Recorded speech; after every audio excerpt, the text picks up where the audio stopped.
Hello guys, welcome back to my channel. வீடியோக்குள்ளே போகிறதுக்கு முன்னாடி மறக்காம இந்த வீடியோக்கு ஒரு லைக்கை போட்டுருங்க.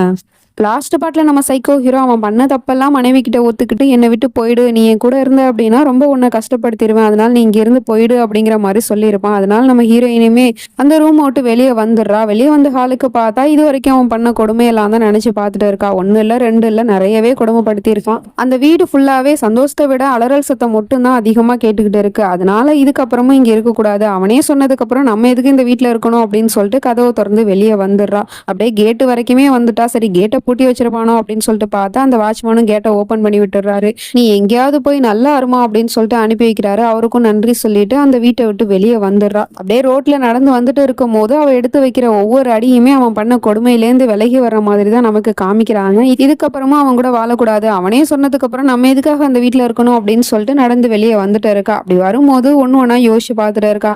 ஆரம்பத்திலேயே அவன் எவ்வளவோ கொடுமைப்படுத்தி இருக்கான் இல்லையா, அது எல்லாத்தையும் நினைச்சு பார்த்துட்டு தப்பிச்சா போதுண்டா சாமி அப்படிங்கிற மாதிரி ஓடி வந்துட்டு இருக்கா. அவளோட குடும்பத்தை பத்தியுமே யோசிச்சு பார்த்துட்டு வந்துட்டு இருக்கா. இனிமே நம்மளோட குடும்பத்தை போய் பார்க்க போறோம், அவங்க கூட நம்ம இருக்க போறோம், நமக்குன்னு ஒரு வாழ்க்கையை வாழ போறோம் அப்படிங்கிற மாதிரியே வந்துட்டு இருக்கா. அப்ப பின்னாடி ஒரு குரல் கேக்குது, ஐ லவ் யூ ஜான்வி அப்படின்னு சொல்லிட்டு. உடனே பின்னாடி திரும்பி பாக்குற, அங்க யாருமே இல்லை. நம்ம விராஜோட காதல் தான் அது. இவ்வளவு நேரமா அவன் பண்ண கொடுமையெல்லாம் நினைச்சு பார்த்துட்டு தானே வீட்டை விட்டு போகணுங்கிற முடிவுக்கு வந்தா. இப்ப அவன் பண்ண நல்ல விஷயமும் கண்ணுக்கு முன்னாடி வந்துட்டு போகுது. அதாவது இந்த இடைப்பட்ட 3 நாளுக்குள்ள அவன் எவ்வளவோ சேஞ்ச் ஆயிருக்கான்ல, அதனால அதை பத்தி யோசிச்சு பார்த்துட்டு அதுக்கு மேல அவளால ஒரு அடி கூட எடுத்து வைக்க முடியல. இப்ப விராஜை பத்தி யோசிக்க ஆரம்பிச்சிட்டா. நம்ம பண்றது சரியா தப்பா, அவர் பண்ண கொடுமையெல்லாம் நினைச்சு பார்த்துட்டு தானே நம்ம வீட்டை விட்டு வெளியே வந்தோம், அவர் கூட வாழக்கூடாது அப்படிங்கிற முடிவை எடுத்துட்டு. ஆனா இப்ப அவர் கொஞ்சம் கொஞ்சமா மாறி இருக்காரு. இந்த நிலைமையில அவரை நான் அப்படி தனியா விட்டுட்டு போறது சரியா தப்பா அப்படிங்கிற மாதிரி யோசிச்சுட்டு திரும்பவும் வீட்டுக்குள்ளேயே போயிடுறா. இன்னைக்கு இவ எடுத்த முடிவுனால பின்னாடி ரொம்பவே கஷ்டப்பட போறா. அது தெரியாம திரும்பவும் அவன் மேல நம்பிக்கை வச்சுட்டு வீட்டுக்கு போய் பாக்குறான். அவன் அங்க அழுதுட்டு உட்காந்துருக்கான். அவன்கிட்ட போய் ரொம்பவே சந்தோஷமா நான் வந்துட்டு விராஜ் அப்படிங்கிற மாதிரி சொன்னதுமே அவனால அது நம்ப முடியல. என்ன சொல்ற ஜான்வி, நீ வந்துட்டியா, இல்ல நான் கனவு காண்றேனா அப்படிங்கிற மாதிரி யோசிச்சுட்டு இருக்கான். இல்லைங்க, நான் உண்மையிலே தான் உங்ககிட்ட வந்துட்டேன், இனிமே நான் உங்களை விட்டு எங்கேயுமே போக மாட்டேங்க அப்படிங்கிற மாதிரி சொல்லிட்டு இருக்கா. உடனே அவனும் கட்டி பிடிச்சிட்டு அழுதுட்டு இருக்கான். என்னை விட்டு நீ போக மாட்டேல்ல ஜான்வி அப்படின்னு சொல்லிட்டு. ஆமாங்க, நான் உங்களை விட்டு எங்கேயுமே போக மாட்டேன். இப்ப நான் போகணும்னு நினைச்சேன், அது ரொம்பவே தப்பு. ஏன்னா நான் உங்க மேல வச்சிருக்க காதல் உண்மை, அந்த காதலை நினைச்சு பார்த்துட்டு தான் நான் திரும்ப உங்ககிட்ட வந்திருக்கேன். அதுவும் நீங்க இப்போ ரொம்பவே சேஞ்ச் ஆயிருக்கீங்க, எனக்காக நீங்க மாறணும்னு முயற்சி பண்ணிருக்கீங்க. இந்த மாதிரி நேரத்துல நான் உங்களை விட்டுட்டு போறது ரொம்பவே தப்புங்க. அப்படி நான் ஒருவேளை உங்களை விட்டுட்டு போயிட்டேன் அப்படின்னா என்னோட காதலே பொய்யாயிடும், இதுக்கப்புறம் நான் உங்களை விட்டு எங்கேயுமே போக மாட்டேன் அப்படிங்கிற மாதிரி அவனுக்கு வாக்கெல்லாம் கொடுத்துக்கிட்டு இருக்கா. அவனுக்கும் அது ரொம்ப சந்தோஷமா இருக்கு. அந்த சந்தோஷத்துல அவளோட மடியில படுத்தே தூங்கிட்டு இருக்கான். அம்மாவும் பார்த்துட்டு அவங்களும் சந்தோஷப்படுறாங்க. இப்போ மறுநாள் ஆயிடுது. நடந்த விஷயத்த டாக்டர் கிட்ட வந்து சொல்லிட்டு இருக்கா. இதுக்கப்புறம் நான் விராஜ்க்கு துணையா இருக்க போறேன், அவங்களோட ட்ரீட்மெண்டோட சேர்த்து நானும் அவர் கூடவே இருந்து அவரை மாத்துறதுக்கு முயற்சி பண்ணுவேன் அப்படிங்கிற மாதிரி சொல்லிட்டு இருக்கா.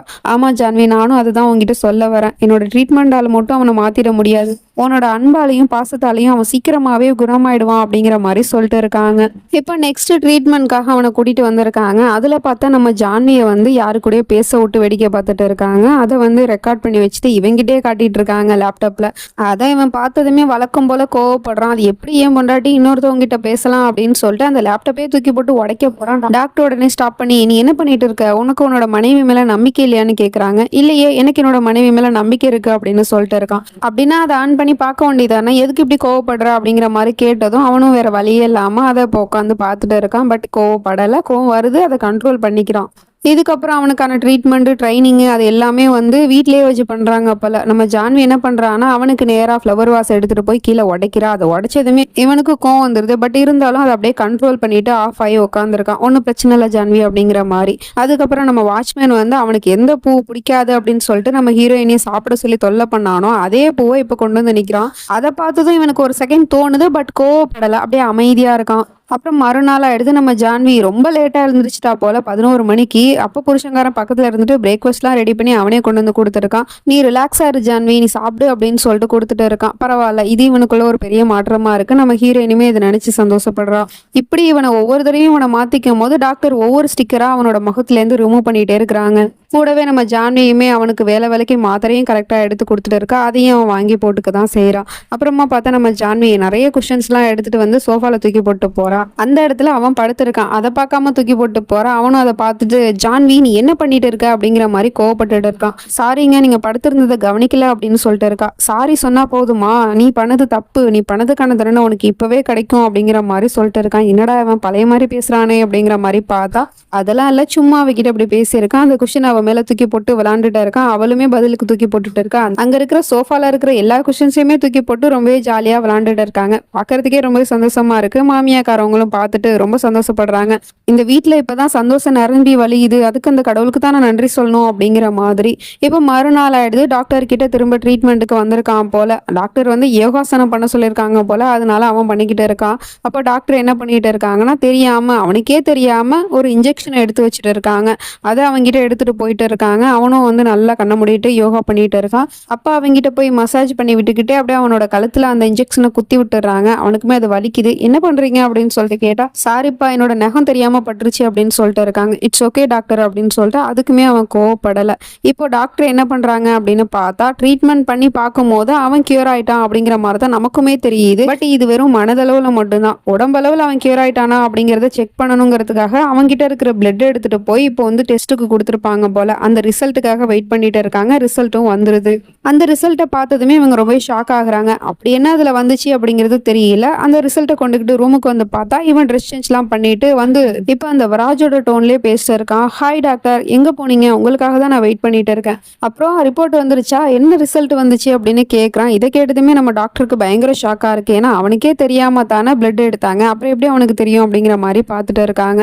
ரிசல்ட் என்ன வந்திருக்கும்னு எனக்கு தெரியும் டாக்டர், இருந்தாலும் நீங்க உங்க வாயால சொல்லிட்டா நல்லது அப்படிங்கிற மாதிரி சொல்லி கேட்டுட்டு இருக்கான். இங்க பாரு விராஜ், ஒன்னு எனக்கு சின்ன வயசுல இருந்தே தெரியும். நான் சின்ன வயசுல இருந்தே உனக்கு ட்ரீட்மெண்ட் பண்ணிட்டு இருக்கேன். இப்போ இந்த ரிசல்ட்டை பார்த்து தான் உன்னை பத்தி தெரிஞ்சுக்கணுங்கிற அவசியம் இல்லை அப்படிங்கிற மாதிரி பேசிட்டு இருக்காங்க. சரி சரி, என்னை பத்தி தான் உங்களுக்கு தெரியும்ல, இப்ப நானும் உங்களுக்கு தெரியாத விஷயத்த ஒரு பாடம் நடத்துறேன், அதை கவனிங்க அப்படிங்கிற மாதிரி சொல்லிட்டு அங்க இருக்கிற போர்ட்ல கிறுக்கிக்கிட்டு இருக்கான். இது வி வி மீன்ஸ் விராஜ். விராஜோட வாழ்க்கை யாரை சுத்தி இருக்கும்? ஜான்வியை சுத்தி தான் இருக்கும். ஆனா ஜான்வி அவளோட காதலை விட்டுட்டு அவ என்னை விட்டுட்டு தூரமா போக நினைச்சா. கொஞ்சம் கொஞ்சமா தூரமா போய் உங்களை நம்ப ஆரம்பிச்சா. உங்க மூலமா விராஜை மாத்தணும்னு நினைச்சா. அதுபடிதான் எல்லாமே நடந்துட்டு இருக்கு. விராஜும் மாறிட்டான். இப்போ அந்த ரிசல்ட்லயும் அதான டாக்டர் வந்திருக்கு அப்படிங்கிற மாதிரி கேட்டுட்டு இருக்கான். நமக்குமே ஒன்றும் புரியல. என்னடா அவன் உண்மையிலே திருந்திட்டானா இல்ல நடிக்கிறானா அப்படிங்கிற மாதிரிதான் இருக்கு. அதுக்கப்புறமா தான் ஒரு பெரிய ஷாக்கு. அந்த ரிப்போர்ட்டை பார்த்து நீங்க ஏன் தெரிஞ்சுக்கணும்? நானே சொல்றேனே, நான் திருந்த மாட்டேன். இந்த விராஜ் டோப்ரால் என்னைக்குமே பர்ஃபெக்டான ஒரு மனுஷன். ஸோ பர்ஃபெக்டா தான் நான் எப்பவுமே இருப்பேன். என்ன யாராலையும் மாற்ற முடியாது அப்படிங்கிற மாதிரிலாம் பேசிட்டு இருக்கான். அப்ப அந்த ரிசல்ட்ல தப்பா தான் வந்திருக்கு. இவன் இன்னுமே பைத்தியமா தான் இருக்கிறான் போல. அது தெரியாம நம்ம ஹீரோயினி இந்த பக்கம் ஒரு நம்பிக்கையோட வெயிட் பண்ணிட்டு இருக்கா. நம்மளோட புருஷன் இப்ப மாறிடுவாரு, கேர் ஆயிடுவாரு, டாக்டர் வந்து சொல்லிட்டா எல்லாமே மாறிடும், நம்மளோட வாழ்க்கையே மாறிடும் அப்படிங்கிற மாதிரி சொல்லிட்டு இருக்கா. பட் இந்த பக்கம் இவன் அதுக்கு ஆப்போசிட்டா பேசிட்டு இருக்கான். நீங்க தேவையில்லாம இவ்வளவு முயற்சி எடுத்தீங்களே, ஆனா எந்த யூஸும் இல்லை, எந்த பயனும் இல்லை. இந்த விராஜோட போட்டோவே நீங்க எரிக்கிறீங்க, உங்களுக்கு எவ்வளவு திமிரு இருந்தா நீங்க எரிப்பீங்க. சரி சரி, அது போகட்டும். இப்ப அதுக்கு பதிலா நான் வேற ஒரு போட்டோ எடுத்து வச்சிருக்கேன், அதை பாருங்க அப்படின்னு சொல்லிட்டு போன்ல ஒரு போட்டோவை காமிக்கிறான். அது டாக்டரோட பொண்ணு போல. அந்த பொண்ணோட போட்டோவை காமிச்சு, இந்த பொண்ணு எப்போதும் வந்து 4 மணிக்கெல்லாம் ஸ்கூல் விட்டு வந்துருவாள, ஆனா இன்னைக்கு உங்க பொண்ணு வீட்டுக்கு வரலன்னா என்ன பண்ணுவீங்க அப்படிங்கிற மாதிரி கேட்டுட்டு இருக்கான். உடனே இவங்களுக்கு கோவம் வந்துருது. விராஜ், என் பொண்ணை எதுவும் பண்ணிடாத அப்படின்னு சொல்லிட்டு இருக்காங்க. அப்போ நீங்களும் என் லைஃப்ல தலையிடாதீங்க. இப்போ ஜான்வி வந்து கேட்டா அப்படின்னா நீங்க வந்து நான் திருந்திட்டேன், நான் மாறிட்டேன், நான் கியூர் ஆயிட்டேன் அப்படின்னு நீங்க இப்படி பொய்யத்தான் சொல்லணுமே தவிர என்னை பத்தின எந்த உண்மையும் சொல்லக்கூடாது. இப்ப நான் உங்களை சும்மா மிரட்ட தான் செஞ்சேன், ஆனா நீங்க ஏதாவது எடக்க முடக்கா பண்ணீங்க அப்படின்னா அப்புறம் நான் உங்க பொண்ணை ஏதாவது பண்ணிடுவேன் அப்படிங்கிற மாதிரி மிரட்டிட்டு இருக்கான் டாக்டரையே. இதே சீசன் 2லயும் வந்துச்சு இல்ல, பட் அதுல டாக்டரை ஒரு பெரிய கேரக்டரா காமிச்சிருக்கவே மாட்டாங்க. இதுல இவங்களை கொஞ்சம் அதிகமாவே காமிக்கிறாங்க. இப்படி எல்லாம் மிரட்டி வச்சிருக்கான் நம்ம டாக்டரை. அவங்களும் பயந்து போயிட்டு இருக்கிறாங்க. எப்படி இந்த விஷயத்த ஜான்வி கிட்ட சொல்றதுன்னு தெரியாம முழிச்சிட்டு இருக்காங்க. இப்போ நம்ம ஜான்வியும் உள்ள வந்து டாக்டர் கிட்ட கேட்டுட்டு இருக்கான். என்னாச்சு டாக்டர், விராஜ் குணமாயிட்டாரா? அவர் சீக்கிரமா குணமாயிடுவார்ல அப்படின்னு சொல்லிட்டு கேட்டா, இல்ல இல்ல, நீ நினைக்கிறது ரொம்பவே தப்பு. இவன் குணமாகல, எப்போதும் குணமாகவும் மாட்டான் அப்படிங்கிற மாதிரி உண்மையை சொல்லிடுறாங்க. இதை கேட்டதுமே நம்ம ஜான்விக்கு பயங்கர ஷாக்கா இருக்கு. அவனுமே கோவப்படுறான். இப்படி நீ உண்மையை சொல்லுவ அப்படிங்கிற மாதிரி. இதுக்கப்புறம் என்ன நடக்க போகுது அப்படிங்கிறதெல்லாம் நம்ம நெக்ஸ்ட் பார்ட்ல பார்த்து தெரிஞ்சுப்போம். அது வரைக்கும் பை ஃப்ரெண்ட்ஸ்.